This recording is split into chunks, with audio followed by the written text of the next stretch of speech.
I turned 82 last fall, and some mornings I still wake up with a kind of quiet wonder.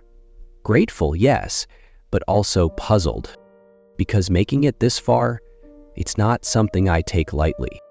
Not because I feared growing older, but because so many I loved never had the chance. Friends, siblings, neighbors I used to wave to every day, people who once laughed beside me, stood beside me, lived full lives beside me, and yet didn't see their 80th birthday. Some passed from disease, yes, some from accidents. Some, we say, it was just their time. But if I'm honest, many didn't die from fate or even from illness. They died from something slower, something quieter, something we rarely speak about out loud. Loneliness, loss, neglect, despair. Things that don't show up on an X-ray, things that can't be stitched or prescribed away. I've come to learn that the true causes behind so many untimely deaths in our later years are not always medical. They're emotional, they're spiritual, they're deeply human. And unless we start talking about them, openly and honestly, we'll keep losing beautiful souls long before their time. So today, I want to share with you something tender, something true, the quiet truth behind why many never make it past 80. Not to scare you, not to sadden you, but to offer understanding, to help someone, maybe you, maybe someone you love, recognize the signs we often miss. Because sometimes what shortens a life isn't something we can see, it's something we feel. Let's talk about it. Gently, truthfully, together. One of the quietest heartbreaks I've witnessed in old age isn't illness or injury, it's invisibility. As we grow older, life naturally slows. The kids leave home, the workplace retires us. The busy pace that once demanded our full attention gradually fades, and in its place is silence. That silence is heavy. It's in the mornings when no one calls, in the evenings when no one stops by, in the holidays that shrink as fewer people gather around the table. And slowly, without even realizing it, we begin to feel unnecessary. I've seen it happen to neighbors, friends, even family. People full of wisdom and kindness who once carried entire households on their shoulders, now sitting quietly, watching the world move past them. They don't speak up as much. They stop offering opinions, not because they have nothing to say, but because somewhere along the line, they started to believe no one was listening. Purpose is essential. The spirit needs it like the lungs need air. Without it, we shrink. We begin to retreat. We sit too long. We sleep too much. We find ourselves looking at the clock more than looking forward to the day. And what makes this so tragic is that it's preventable. Just because someone is older doesn't mean they have nothing to give. On the contrary, it means they have more to offer, more life lived, more stories told, more lessons learned. What they often lack is not value, but validation. We don't need grand gestures to feel needed. Sometimes, purpose is in the smallest acts. Reading to a grandchild, sharing a recipe, offering advice that only comes with age. I've felt it myself when I'm asked for help, when someone simply says, "What do you think?" Those moments pull me back to life. When people stop feeling needed, they start to disappear. Not all at once, but quietly, in spirit, in voice, in light. That's why, in our later years, we must keep showing up, keep sharing, keep creating, mentoring, caring, because age does not diminish value, and being needed isn't a phase of life, it's the heartbeat of it. We don't stop being needed just because we're old. We stop feeling alive when we forget that we are. There's a loneliness that creeps in after 70 that I wouldn't wish on anyone. It doesn't arrive all at once, it comes gradually, like a fog rolling in. One day you're surrounded by conversations and laughter, and the next, you find yourself listening to the hum of the refrigerator, the tick of the clock, the distant bark of a neighbor's dog. The silence becomes deafening. I've lived through that silence, I've watched others fade into it, and what I've learned is this. Loneliness is not just a feeling. It's not just something you can shake off with a positive attitude. Loneliness, especially in later life, is a health crisis. When your friends begin to pass, when the people you used to call without thinking are no longer answering, when siblings forget your name or move so far into the fog of memory loss that they don't remember you at all, that's when it hits hardest. I've seen it happen so quickly. A friend loses their spouse, and within months, they seem like a different person. Not because of grief alone, but because the everyday interactions, the little things like good morning or how did you sleep, disappear, and the loss of that connection starts to close them in. They stop leaving the house. They eat meals in silence. They sit in their favorite chair for hours, not because it's comfortable, but because they don't know what else to do. People on the outside assume they're resting. They assume the quiet means peace, but often it means despair. When the phone stops ringing, when no one asks how you're doing, it's easy to believe you no longer matter. And loneliness doesn't just hurt the heart. It impacts the brain, the body, the immune system. Studies have shown it can increase the risk of heart disease, stroke, cognitive decline, even early death. But you don't need studies to know what you can see with your own eyes. People die from isolation, not with a bang, but a whisper. The saddest part is it's preventable. We can reach out, we can call, we can show up for our elders, not just on holidays, not just when it's convenient, but regularly. We can check in, ask questions, stay present. And if we are the ones feeling that loneliness, we can take small steps too. A walk through the park, a conversation with a neighbor, volunteering, attending a book club, joining a senior center. Even just opening the window and listening to the world outside can help remind us we're not as alone as we feel. We need each other. We always have. Because at the end of the day, human beings were never meant to live in silence.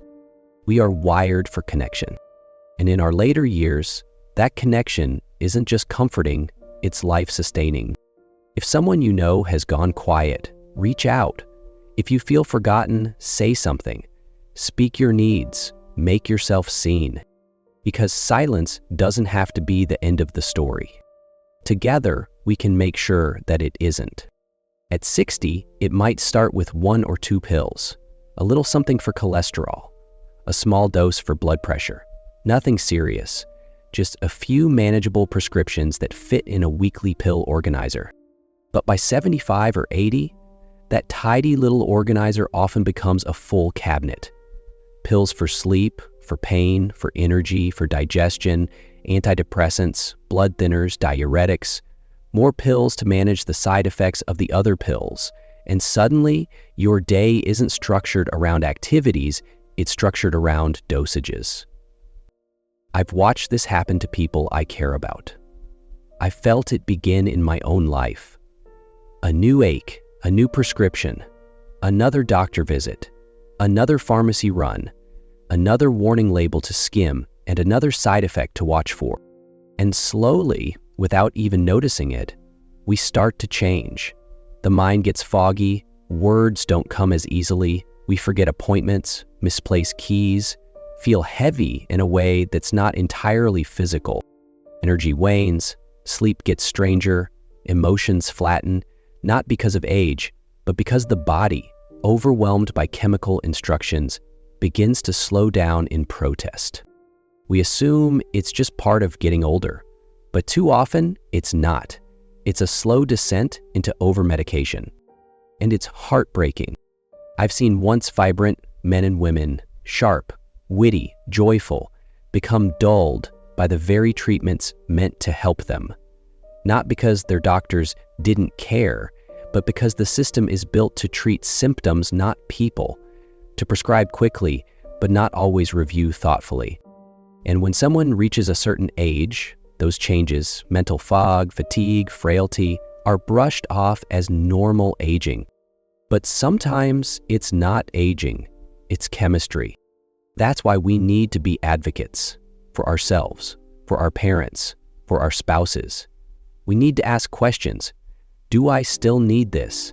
Is there a simpler solution? Are these medications helping or just managing? Because aging gracefully should mean clarity, not confusion, comfort, not constant adjustment. Sometimes the best medicine is less of it. It takes courage to simplify, to question the prescriptions we've grown used to say, I want to feel like myself again. But I promise you, there is power in that. And sometimes reclaiming your mind and your energy isn't about finding something new. It's about letting go of what no longer serves you. You'd be surprised how many elderly people carry around wounds that never truly healed. Not the kind that requires stitches or casts, but the kind that settle deep in the heart. Emotional wounds, soul bruises, the kind you can't always see, but you feel in the quiet spaces between words. Regret, guilt, loss that was never fully grieved, trauma that was never spoken aloud, forgiveness that was never given or received. We all carry a certain amount of pain with us, but as we age, that pain can either be transformed or buried. And when it's buried, it doesn't disappear. It festers, it lingers in the body, it weighs down the mind, it colors every memory, every breath, every step forward. I once knew a man who lost his son at 27. He never spoke of it, not once in the 30 years I knew him. But every time we sat together in silence, I could feel it. It hung on him like a heavy coat he couldn't take off. His eyes smiled less, his laughter, when it came, was always just a little hollow. That unspoken grief wore him down more than age ever could. Because here's the truth. The heart can only carry so much before the body begins to break. Aging isn't just a process of the skin and the bones. It's a reckoning with everything we've held inside. The things we've never said, the tears we never cried, the apologies never made, the goodbyes never spoken. Those who don't speak it often don't survive it. And the saddest part is, many of us were raised to believe that silence is strength, that stoicism is noble, that dealing with it means swallowing it whole and moving on. But pain doesn't dissolve in silence. It grows heavier. Buried pain doesn't die quietly. It takes pieces of us with it. That's why it is so deeply important at any age to process the pain, to talk, to write, to weep, to release. Not because it's easy, but because it's necessary. Whether through conversation, prayer, journaling, or even sitting with someone who simply listens. Letting go of pain is not a sign of weakness. It's a declaration of worth. You deserve peace. And if you've carried something for decades, please know this: it's never too late to lay it down. Because healing doesn't come from forgetting, it comes from facing, from naming what hurt us, and from giving ourselves permission to stop holding it alone. You might think the worst thing about getting old is the pain in your knees or the creak in your back, but for many, it's something far more silent, far more painful. It's becoming invisible. You walk into a room and no one really notices. You offer your thoughts and people nod politely but don't really hear you. You share wisdom and they call you outdated. You try to help and they smile but dismiss it like a child's drawing on a refrigerator. And slowly, the world stops looking your way. Not because you have nothing left to offer, but because society has decided that your moment has passed. And when people stop looking at you, really seeing you, you begin to shrink. Not just physically, but spiritually. I've seen it happen to people I love. Strong, insightful, deeply kind people who used to be the life of the room, reduced to someone others talk around, not to. And I felt it too. That strange sense that you're more memory than person to those around you, that when they look at you, they see a version of you that's already fading. We all need to be seen. We need to feel witnessed, acknowledged, valued, not just for who we were in our younger years, but for who we still are right now. When society tucks away the elderly as if we're something to manage instead of someone to cherish, we steal more than time. We rob people of their dignity. We send a message loud and clear: You don't matter anymore.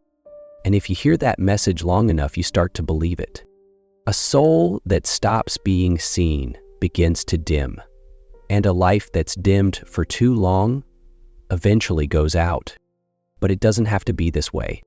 Being seen is a basic human need, and as we grow older, it becomes a lifeline, a source of hope, a reason to wake up. Whether it's sharing a memory, lending advice, or simply being greeted with genuine warmth, those moments can reignite something inside. So let's start there. Let's look our elders in the eyes. Let's ask them real questions. Let's invite them back into the center of the story. Because the truth is, they never left. We just stopped paying attention. But it's not too late to look again. And when we do, we don't just give life back to them. We give it back to ourselves too.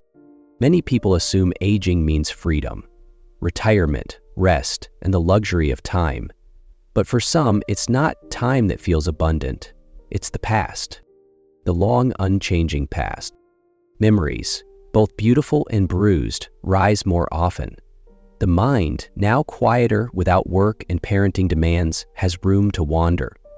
And where it wanders most is backward. For some elders, that backward glance is gentle. But for others, it's a trap. It's the memory of a mistake that still stings, a relationship that ended without closure, a chance that was missed and never came again. It's the things they didn't do, or the things they wish they hadn't.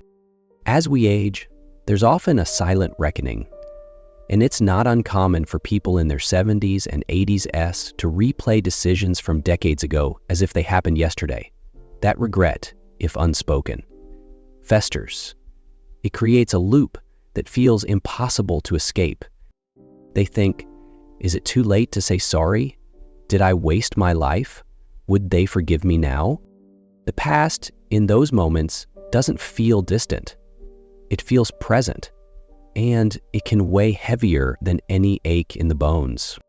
I've spoken with elders who cry over a missed reconciliation, who ache for a child they haven't seen in years, who live each day carrying stories they never shared because they didn't know how or didn't think they were allowed. But here's the truth. The past only defines you when you stop believing the present can heal you. It's never too late to speak the unspoken, to forgive others or yourself, to write a letter, to make a call, to tell the truth even if it shakes. Healing isn't limited to youth, and peace isn't reserved for the past. If anything, aging gives us the clearest view of what truly matters, and with that clarity comes the opportunity to let go of what no longer serves us. Because what frees the soul isn't forgetting the past, it's accepting it, blessing it, and giving yourself permission to move forward anyway. And that's not just survival, that's liberation. I don't know how many years I have left, but I do know this. I'm going to live each one like it counts. I'm going to speak when I need to, rest when I must, love as long as I can. And more than anything, I'm going to remind everyone I meet that a long life isn't measured in numbers. It's measured in present, in connection, in being fully here. So if we want more people to make it past 80, not just alive, but truly living, we need to change how we see aging. It's not just about surviving. It's about deepening. It's about softening. It's about becoming more ourselves with each passing year. Aging isn't something to fear. It's something to honor. Because each wrinkle has a story. Each quiet morning holds peace. Each day, even the slow ones, offers a chance to connect, reflect, and begin again. Let's not wait to celebrate life until it's behind us. Let's live now. Let's love now. Let's see each other, really see each other, while we still can. And if you've made it this far, whether you're 18 or 88, remember this: you still matter. You're still needed. You still have time. So use it well, use it kindly, use it fully, and help someone else do the same.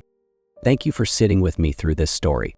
If it stirred something in you, if it reminded you of someone you love or even of yourself, hold on to that. Let it be a gentle nudge to reach out, to speak up, to remember that age does not make us invisible. That connection is not a luxury, it's a lifeline. Here on this channel, we believe in honoring the lives, voices, and truths of our elders, because they are not done teaching us and we are not done listening. If this message meant something to you, I hope you'll share it. Leave a comment below. I do read them. And if you'd like more stories like this, quiet, true, and deeply human, I invite you to like, subscribe, and be part of this growing circle of wisdom. Until next time, take care of yourself. Take care of one another. And never forget, you still matter. You still belong. And you are still becoming.